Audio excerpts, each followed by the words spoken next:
नमस्कार। मैं डॉक्टर अजय चतुर्वेदी। आज हम लोग चर्चा करेंगे बाबा साहेब डॉक्टर भीमराव अंबेडकर। आज़ादी के 78 साल करीब हो गए। संविधान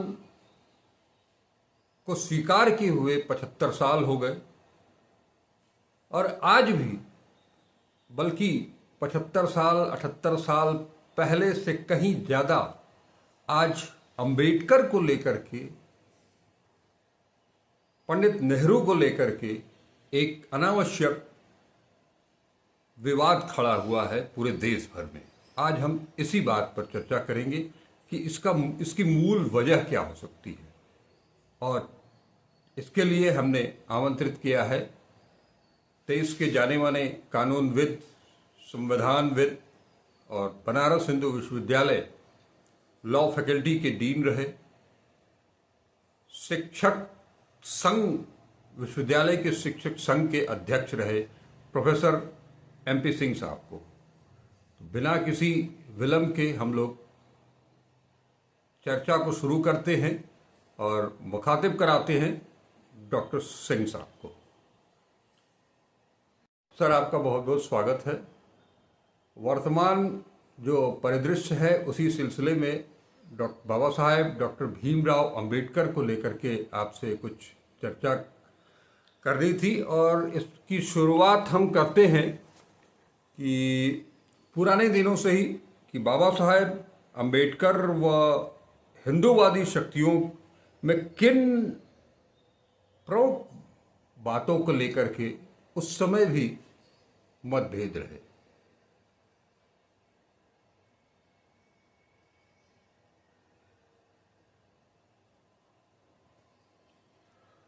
चतुर्वेदी जी, चर्चा में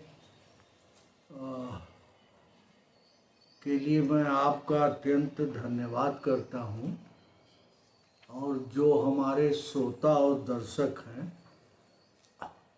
उन सभी को प्रणाम और क्रिसमस और नव वर्ष की शुभकामनाओं के साथ ये जो वर्तमान विवाद, तीव्रता जो इसकी दिखाई पड़ रही है, इसको समझने के लिए हमको नेहरू अंबेडकर स्वतंत्रता आंदोलन, हिंदू महासभा, VD सावरकर, गोलवरकर, दीनदयाल उपाध्याय, श्यामा प्रसाद मुखर्जी, श्यामा प्रसाद मुखर्जी, सर्वप्रथम इसके परिप्रेक्ष्य या संदर्भ को देखना पड़ेगा। जी। आजादी के आंदोलन के दौरान वास्तव में जो भारतीय राष्ट्रीय कांग्रेस के प्रमुख हस्ताक्षर थे, महात्मा गांधी के नेतृत्व में, खास तौर से नेहरू, मौलाना आजाद, सरदार वल्लभ भाई पटेल और ढेर सारे लोग ऐसे थे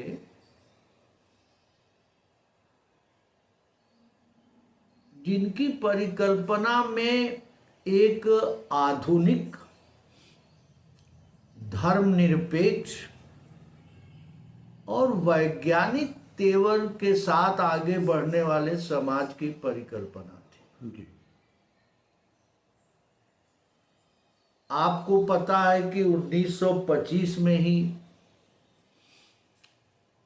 राष्ट्रीय स्वयंसेवक संघ की स्थापना हुई। जी। अब इसी 2025 में उसके शताब्दी वर्ष मनाया जाएगा। जी। उसके पहले 1923 में ही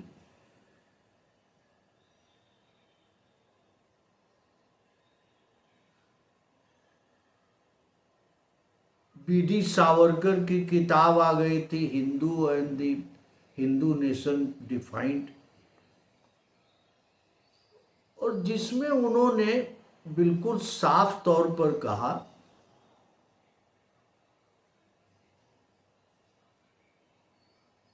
कि हमारा जो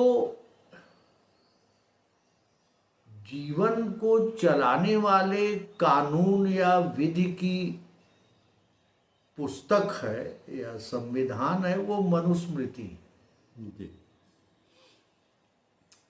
उन्होंने एक बात और साफ कह दिया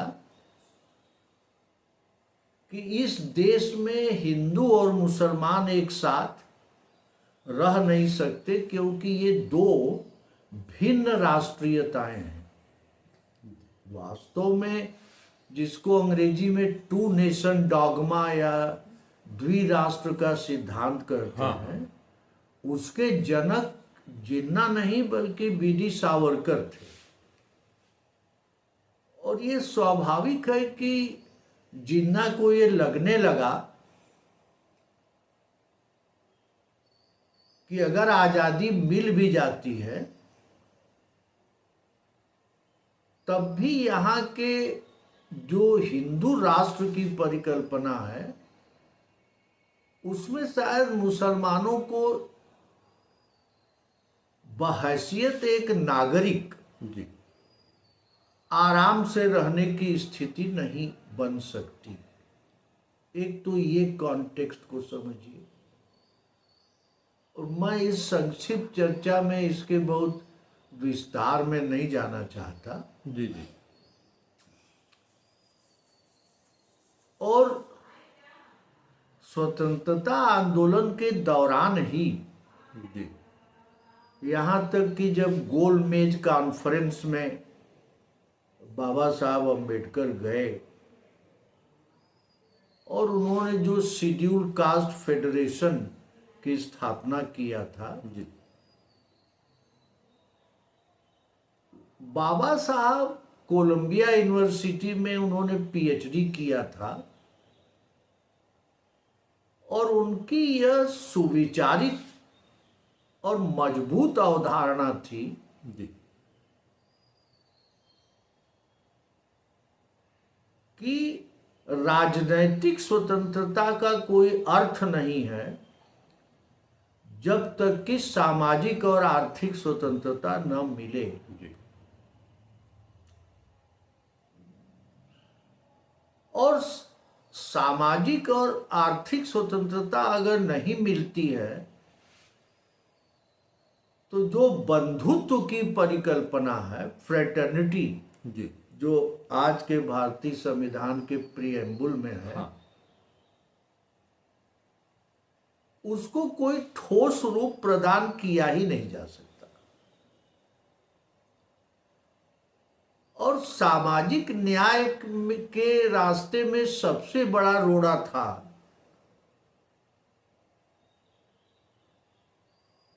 हमारे धर्म शास्त्रों द्वारा पोषित जातीय व्यवस्था, जी और वो व्यवस्था इस हद तक चली गई जो अस्पृश्यता के हद तक चली गई, हाँ जिसमें कि शूद्र जो अस्पृश्य है वो एक नागरिक है ही नहीं। इसी के साथ साथ ये जो हिंदूवादी संगठन थे, खासतौर से हिंदू महासभा, जो लोग मनुस्मृति के प्रशंसक थे, तो मनुस्मृति में स्त्रियों का भी कोई स्थान ही नहीं था। जी बराबरी की बात तो छोड़ दीजिए, एक तरह से कोई स्थान ही नहीं था और उसे हमेशा संरक्षण की जरूरत थी। इसका मतलब वो स्वतंत्र नागरिक हो ही नहीं सकती। अगर आप उस श्लोक को याद करें कि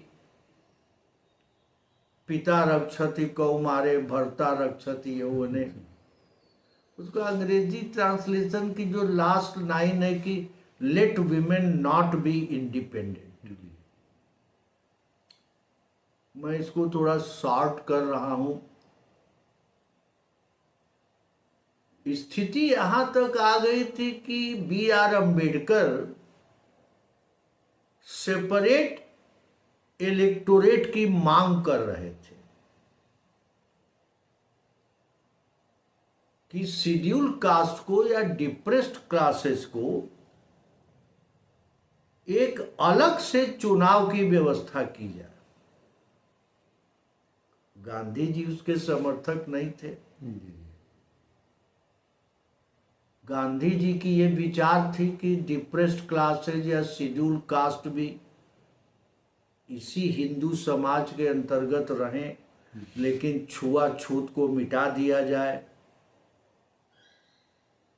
जाति आधारित यातनाओं और कुरीतियों को हटाया जाए। गांधी जी ने 2 साल तक लगातार अस्पृश्यता के खिलाफ स्वतंत्रता आंदोलन से हटकर आंदोलन चलाया। जी। खैर, गांधी जी अंबेडकर की इस योजना के विरुद्ध अनशन पर बैठ गए तो पूना पैक्ट हुआ, जिसमें ये समझौता हुआ कि भाई इनको सम्यक आरक्षण दिया जाए, सारवान आरक्षण, केवल दिखावटी नहीं।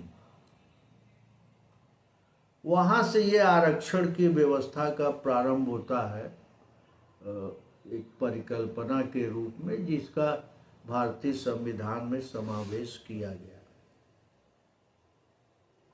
आप एक बात ये समझिए कि नेहरू, गांधी, पटेल, मौलाना आजाद, ये भारतीय संदर्भ को कायम रखते हुए जी। आधुनिक भारत के निर्माण के प्रणेता थे या पोषक थे या उसका अभियान चला रहे थे। दूसरी तरफ अगर आप हिंदू महासभा, सावरकर, गोलवरकर, इन लोगों की भूमिका को देखिए, एक तो ये लोग कांग्रेस के साथ नहीं थे, और यही नहीं, ये लोग अंग्रेजों के साथ थे और उनकी मुखबिरी करते थे। सुभाष बाबू का जहां तक सवाल है, B.D. सावरकर ने ये तर्क दिया, जी। सैनिक सप्लाई करते थे ब्रिटिश सेना को सुभाष बाबू के विरुद्ध लड़ने के लिए। सावरकर जी। और आप ये भी समझिए कि श्यामा प्रसाद मुखर्जी, जो प्रांतीय सरकारें बनी, बंगाल में एक मुसलमान चीफ मिनिस्टर के संग डिप्टी चीफ मिनिस्टर थे। जी। और 1942 में जब गांधी ने भारत छोड़ो आंदोलन का आगाज किया तो श्यामा प्रसाद मुखर्जी ने अंग्रेजों को लिखा कि आप इस आंदोलन को बुरी तरह कुचल दीजिए और हम आपके साथ हैं। अब इस बात को आप समझिए तो ये जो हिंदू महासभा 51 में हिंदू कोड बिल को लेकर जो विवाद हुआ, हाँ, उस पर श्यामा प्रसाद मुखर्जी ने नेहरू का बहुत विरोध किया और अंबेडकर का, और उन्होंने इस्तीफा देकर भारतीय जनसंघ की स्थापना किया। तो हिंदू महासभा, RSS और राम राज्य परिषद, जी। ये लोग लगातार आधुनिकता के विरोधी थे और अतीत जीवी थे। जी। और इनका जो प्रेरक ग्रंथ था वो मनुस्मृति था।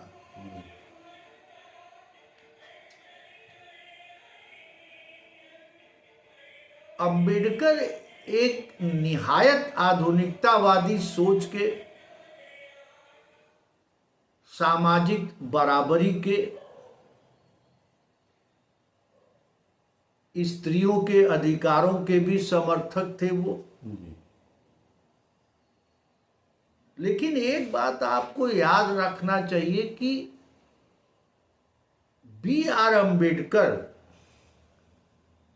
कांग्रेस के सदस्य नहीं थे जी नहीं। कभी भी। जी उनकी एक अलग राजनीतिक दल था जिसका नाम था शेड्यूल कास्ट फेडरेशन। जी बाद में उन्होंने रिपब्लिकन पार्टी भी बनाया, लेकिन वो कांग्रेस में नहीं थे।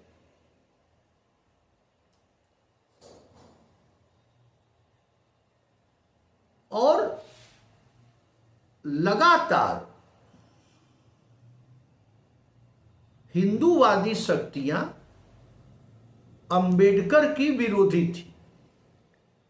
वो नेहरू की भी विरोधी थी, गांधी की भी विरोधी थी। आपको याद होगा कि 1947 में अक्टूबर में दिल्ली में जब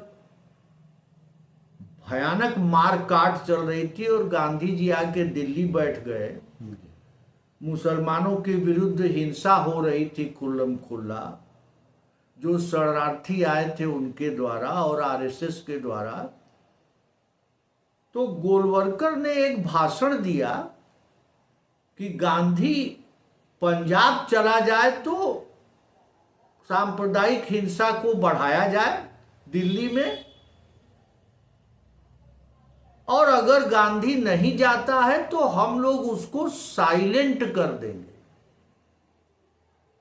ही विल बी साइलेंस्ड, माने उसको मार दिया जाएगा।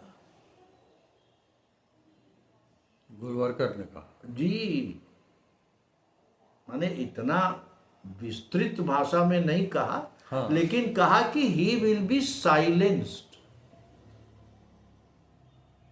शांत कर दिया जाएगा। इसका अर्थ साफ था कि मार दिया जाएगा। और सावरकर भी यही चाहते थे। वो तो गांधी की हत्या के बाद हत्या की षड्यंत्र की सम्यक जांच नहीं हुई, वरना सावरकर ही मुख्य प्रेरक थे नाथूराम गोडसे। और हत्या के बाद मिठाई बांटी गई आरएसएस के कार्यकर्ताओं के बीच में। जी खैर, उसके हम संदर्भ को थोड़ी देर के लिए छोड़ रहे हैं। आजादी मिली,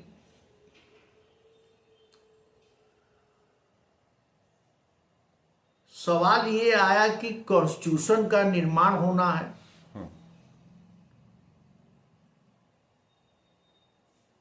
तो ड्राफ्टिंग कमेटी के लिए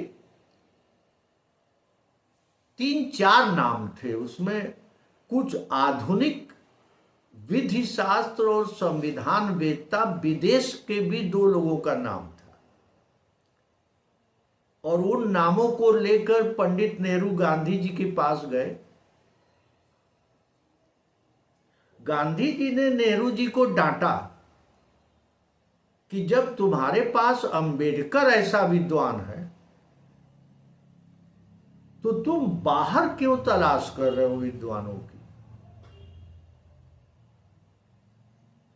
तो कांग्रेस का सदस्य न रहते हुए भी B.R. अम्बेडकर को नेहरू जी संविधान सभा में लाए और बाद में उनको ड्राफ्टिंग कमेटी का चेयरमैन भी नेहरू जी ने बनाया।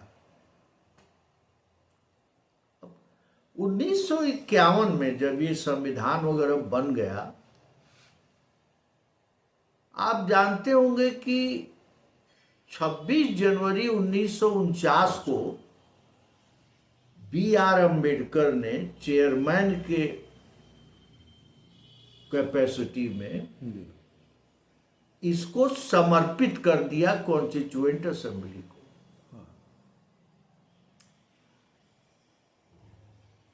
30 नवंबर 1949 को ही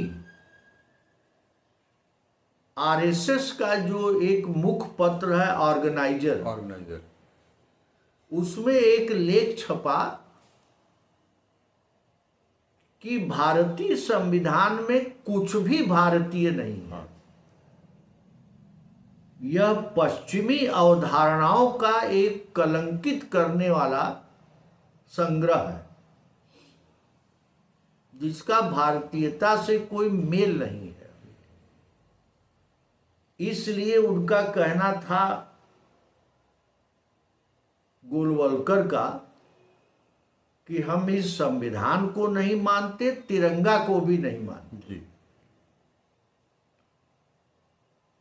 बात केवल यही तक नहीं रुकी।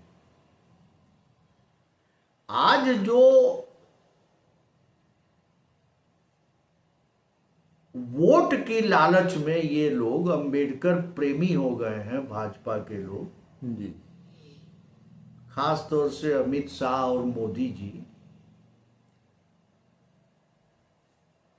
जनसंघ ने रामलीला मैदान में नेहरू और अंबेडकर का पुतला फूंका, एफिजी, जी, जी, जी, संविधान का भी। संविधान का भी। और यही नहीं रुके ये लोग, इन लोगों ने एक अंबेडकर की लाश निकाला कृत्रिम और उसको फूंका। ये इनका अंबेडकर प्रेम है। खैर, अंबेडकर की कुछ प्रमुख विश्वास थे उनके और उनकी डिमांड थी। जी, एक तो रिजर्वेशन की बात, जिस पर कांग्रेस पूरी तरह सहमत थी। दूसरा, हिंदू कोड बिल, जी, और उसमें भी खास तौर से स्त्रियों की समानता और उनके अधिकार पर जोर दे रहे थे अंबेडकर। आप इस बात को समझिए कि हिंदू कोड बिल का प्रबल विरोध भारतीय जनसंघ, राम राज्य परिषद, उसमें ये करपात्री जी भी थे बनारस वाले, जी, ये भी जान लीजिए आप। जी, हिंदू महासभा और जो अंतरिम संसद थी, जी, उसमें डॉक्टर राजेंद्र प्रसाद वास्तव में एक दक्षिणपंथी कांग्रेसी थे। मैं पूरे सम्मान हाँ, के साथ कह रहा हूं, आचार्य जेबी कृपलानी, जी, यह लोग भी हिंदू कोड बिल के प्रबल विरोधी थे। नेहरू जी को ऐसा लगा कि जो 52 में चुनाव होना है, उसमें अगर सारी हिंदू शक्तियां मिल गईं और कांग्रेस के अंदर भी जो हिंदूवादी ताकतें थी वो भी मिल गईं, तो कांग्रेस चुनाव हार भी सकती है। जी,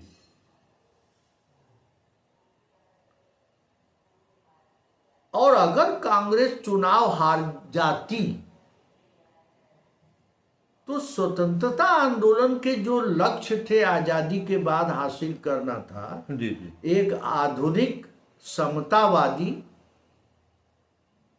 धर्मनिरपेक्ष, वैज्ञानिक सोच का धर्मनिरपेक्ष समाज के निर्माण, क्योंकि हम भयानक हिंसा से अभी बाहर आए थे। हाँ, करीब 5 लाख लोगों का कत्ल हुआ था, करोड़ों का विस्थापन हुआ था बॉर्डर के दोनों तरफ। जी,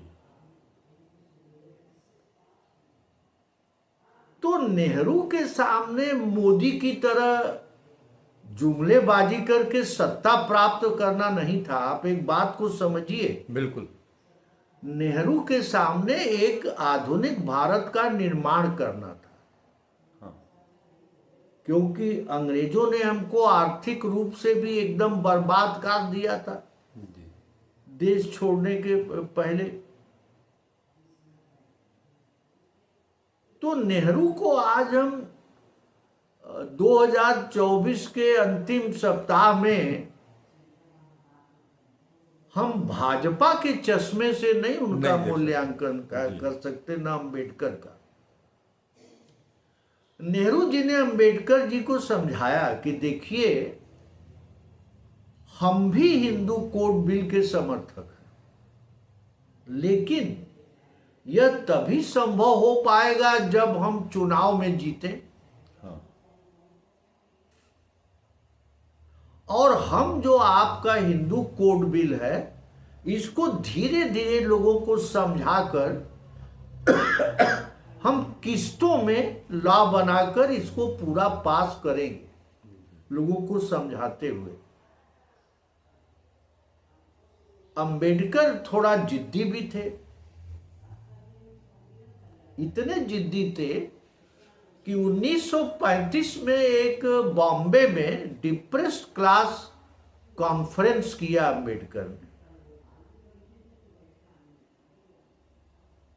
जिसमें अंबेडकर ने कह दिया कि मैंने जन्म तो हिंदू समाज में ले लिया है, धर्म में, लेकिन मैं मरूंगा नहीं हिंदू के रूप में। और जब ये घोषणा उन्होंने कर दिया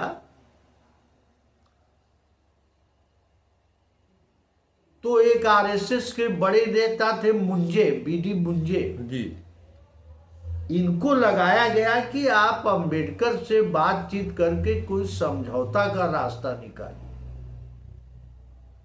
लेकिन अंबेडकर नहीं माने। आरएसएस के सारे प्रयास विफल हो गए। तो अंबेडकर अपनी जो योजनाएं थी और एजेंडा था उसके प्रति सुविचारित रूप से अत्यंत दृढ़ व्यक्तित्व के आदमी थे। चुनाव हुआ, महाराष्ट्र से बाबा साहब लड़े, शेड्यूल कास्ट फेडरेशन की कैंडिडेट के रूप में, कांग्रेस से नहीं, जो आजकल ये सब उड़ा रहे हैं ढोलक लेके, उसमें मायावती भी ढोलक बजा रही हैं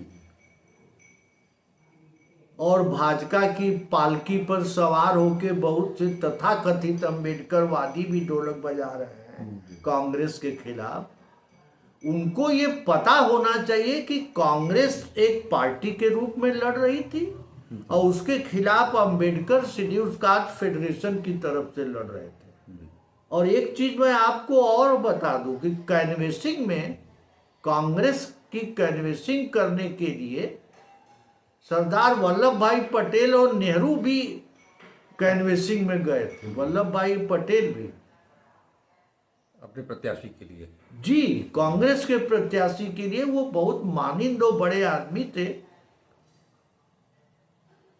तो ये सब तो अप्रोप्रिएट कर रहे हैं ना, पहले सुभाष बाबू को पकड़े सब,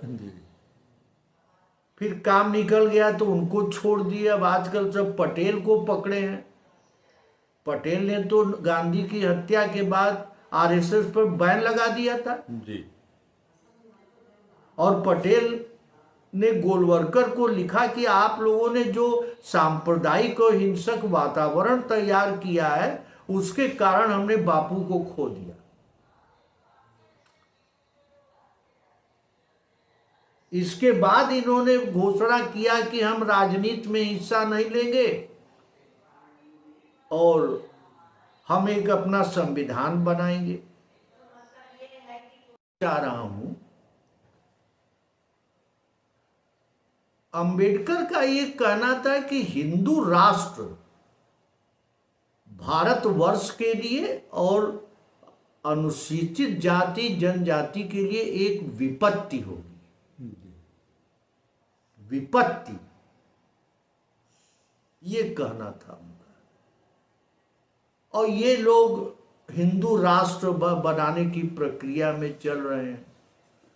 तो अंबेडकर की तो कायदे से आरएसएस और भाजपा को बात ही नहीं करना चाहिए। वैचारिक रूप से अंबेडकर इन दलों को और इनकी वैचारिकी को राष्ट्र के विरुद्ध मानते थे, विपत्ति मानते थे। लेकिन अब आप जैसा जानते हैं कि तथाकथित कुछ शेड्यूल कास्ट के लीडर हैं, उसमें महान विद्वान जीतन राम मांझी, चिराग पासवान ऐसे लोग हैं, मायावती हैं हैं जिनका एक भी मेंबर नहीं है लोकसभा, एक राज्यसभा में है, भूले भटके। इनमें से ज्यादातर तो सब अंबेडकर को ठीक से पढ़े भी नहीं होंगे। काशी राम जी को भाजपा वाले कहते थे कि CIA एजेंट है, ये रिकॉर्डेड है दस्तावेजी रूप में। लेकिन 1990 में इन सबों को लगा, क्योंकि उसके पहले 2 सीट होती थी भाजपा की, इन सबों को लगा कि दलित और पिछड़े और आदिवासी वोटों के बिना हम सत्ता में कभी नहीं आ सकते। तो 1990 में इन लोगों ने ज्योतिबा फूले और अंबेडकर का नाटकीय रूप से सम्मान, उनका कहीं माला चढ़ाना, कहीं ये स्मारक, कहीं वो स्मारक, ये इनका एक पाखंड और धोखा है। और जिस तिरस्कारपूर्ण भाषा में अमित शाह ने राज्यसभा में अंबेडकर का उल्लेख किया, वो इनके दिल में जो 1923 से सावरकर के समय से गुबार था, वो निकल गया।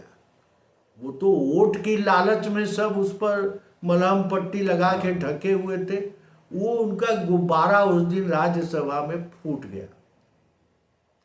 लेकिन इसके साथ साथ मैं एक आपसे और निवेदन करूंगा कि चाहे कांग्रेस पार्टी हो या और धर्मनिरपेक्ष राजनीतिक दल हो, ये भी अपने दायित्व का ठीक से निर्वहन नहीं कर रहे हैं।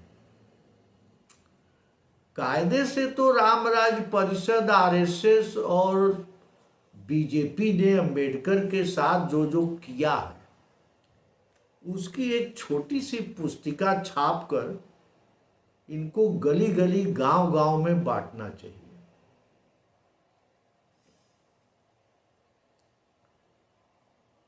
और दूसरी बात यह है कि अगर अंबेडकर को आप हटा दें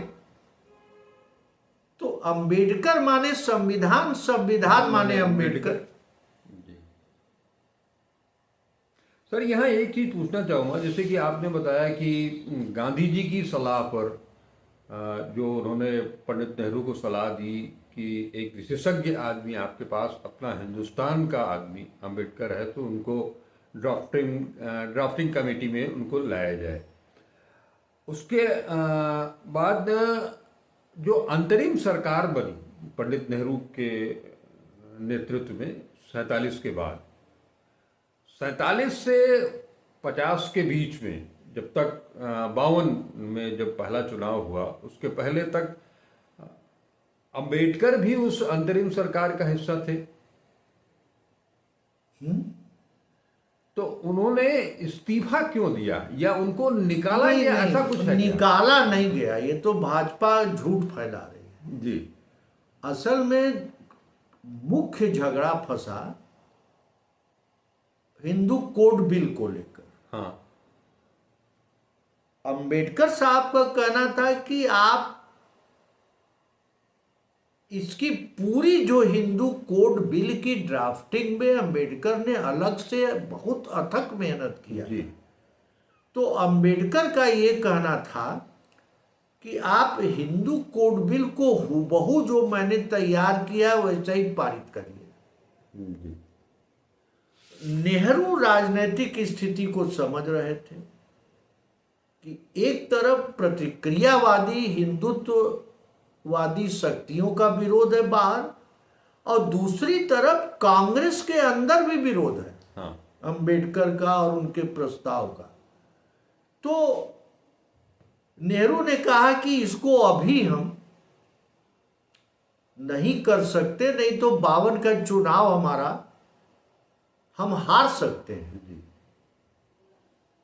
मैंने आपसे जैसा कहा कि बाबू राजेंद्र प्रसाद, जेबी कृपलानी जैसे लोग विरोध कर रहे थे अंबेडकर के प्रस्ताव का, तब अंबेडकर ने कैबिनेट से इस्तीफा दे दिया, नेहरू ने नहीं कहा। इसमें एक चीज, दो चीजें और भी आई हैं जो अभी हाल में जो संविधान पर चर्चा हुई है उसी के दौरान, कि अंबेडकर अनुसूचित जाति और जनजाति के ऊपर जो अत्याचार हो रहे थे उनसे काफ़ी दुखी थे, नेहरू को लेकर के, नेहरू की पॉलिसी को लेकर के, नेहरू की सोच को लेकर के, नेहरू की विदेश नीति से भी वो सहमत नहीं थे, धारा 370 से भी वो सहमत नहीं थे। इस कारण जो है वो उनके अंदर नहीं, बहुत नहीं, मतभेद। ये तो ये लोग उड़ा रहे हैं। अच्छा। असल में बी आर अम्बेडकर का ये कहना था एकदम स्पष्ट रूप से, उनका एक कैबिनेट में विचार था जी। क्योंकि राजा हरि सिंह, जो ये कर्ण सिंह आजकल बहुत बड़े दार्शनिक बन के घूमते हैं, जी जी। आजकल वो भाजपा माइंडेड भी हो गए हैं, इनके पिताजी राजा हरि सिंह, ये तो भारत के संग आने के लिए तैयार ही नहीं थे। इसमें तो शेख अब्दुल्ला ने बहुत बड़ी भूमिका अदा किया। जी। अंबेडकर बहुत साफ दिल के आदमी थे, उनका कहना है कि जनमत संग्रह करा दीजिए कश्मीर में। हाँ भाई, जनता जहां रहनी चाहती हो रहे, बिल्कुल। आजादी के साथ। लेकिन नेहरू इसके लिए नहीं तैयार थे। ये दो विचारधाराओं का संघर्ष तो नहीं कर सकते, भिन्नता थी जी। मत भिन्नता थी। मत जी। भिन्नता। तो शेख अब्दुल्ला के प्रयास से, उनकी मध्यस्थता से ये हुआ कि साहब, कश्मीरियों की ये भय है कि उनकी संस्कृति, उनकी जीवन पद्धति, ये सब कहीं विनष्ट न हो जाए। तो वो चाहते थे 370 के अंतर्गत कि इसकी रक्षा करते हुए विलय किया जाए, तब ये लोग मान जाएंगे, जिसको इंस्ट्रूमेंट ऑफ एक्सेशन कहते हैं। इसलिए 370 का रास्ता निकाला गया। इन में देखिए, विरोध कोई नहीं था नेहरू अंबेडकर में, असहमति थी, क्योंकि दोनों विद्वान थे। मैं आज सुबह श्याम बेनेगल साहब की परसों मौत हो गई, 90 साल की उम्र में। जी जी। तो भारत एक खोज, उनकी हाँ। डॉक्यू ड्रामा पर चर्चा हो रही थी। तो मैं सोच रहा था, जो डिस्कवरी ऑफ इंडिया जो किताब की मोटाई है, जो नेहरू ने जेल में लिखा, जी जी जी। 5000 वर्ष से भारत के इतिहास की खोज किया उन्होंने। जी जी। एक वो प्राइम मिनिस्टर जो बिना टेलीप्रॉम्प्टर के एक लाइन बोल नहीं सकता, गाली गलौज दे सकता है, झूठ बोल सकता है। तो ये लोग मतलब नेहरू के बारे में बोलते हैं, तो एक अध्यापक के रूप में जी। हमें शर्म आती है कि मैं इस देश का नागरिक हूं, जहां पर एक अनपढ़, गाली गलौज देने वाला आदमी, घोर रूप से सांप्रदायिकता फैलाने वाला आदमी, वो नेहरू का निंदा और उनके दुर्गुणों और उनके जीवन में तरह तरह की व्हाट्सएप यूनिवर्सिटी से खबर फैलाकर, उसी तरह अंबेडकर, अरे भाई, जिस अंबेडकर की आपकी भाजपा ने लाश बना के फूका, जी। उनका पुतला फूका, आज वो आप अंबेडकर के प्रेमी हो गए, अपने इतिहास को ही आप भूल गए। तो हमारा चतुर्वेदी जी आपसे आग्रह है और अपने श्रोताओं से भी कि भारतवर्ष भविष्य के संदर्भ में मैं कह रहा हूं बड़ी खतरनाक स्थिति में पहुंच गया है। ये लोग हजार हजार साल पहले जाकर अतीत में अपने आइकॉन्स को ढूंढ रहे हैं। ये लोग हिंसा और सांप्रदायिकता बढ़ाने के लिए, और इससे दुनिया के पैमाने पर, मुझे याद है 1961 में जब नेहरू जी अमेरिका गए तो जॉन एफ कैनेडी और जैक्वेलिन कैनेडी उनको रिसीव करने आए थे खुद।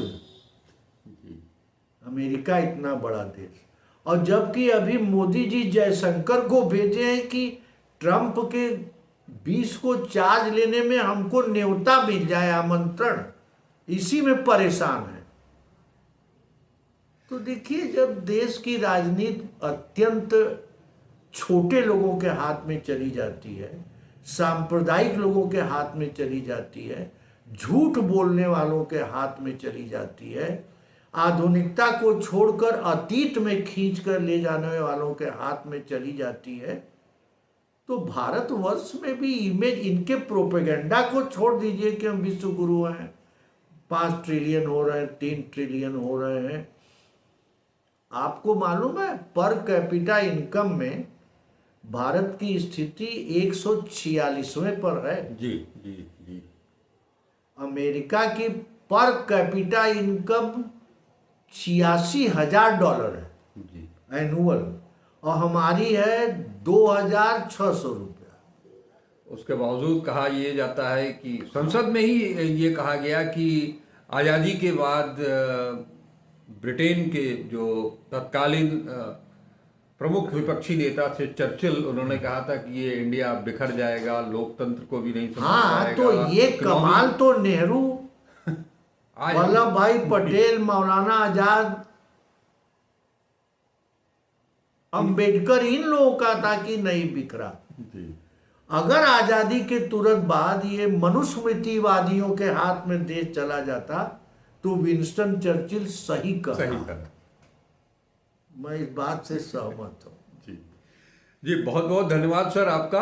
आपने बहुत कुछ स्थिति स्पष्ट कर दी कि आखिर क्यों आज से ही नहीं, ये हिंदूवादी ताकतें शुरू से बाबा साहेब डॉक्टर भीमराव अंबेडकर का विरोध करती रही हैं। उसके पीछे क्या कारण थे ये भी आपने बताया, और आज जिस तरह से छद्म रूप से बाबा साहेब को का सम्मान करने की, उनका स्मारक बना करके उन्हें सम्मानित करने की बात की जा रही है, दुआई दी जा रही है, ये सब हमने किया, ये सब निश्चित तौर पर केवल जनता को बरगलाने के लिए नहीं, राजनीतिक पाखंड है ये। जी, ये पूरी तरह से राजनीतिक पाखंड है।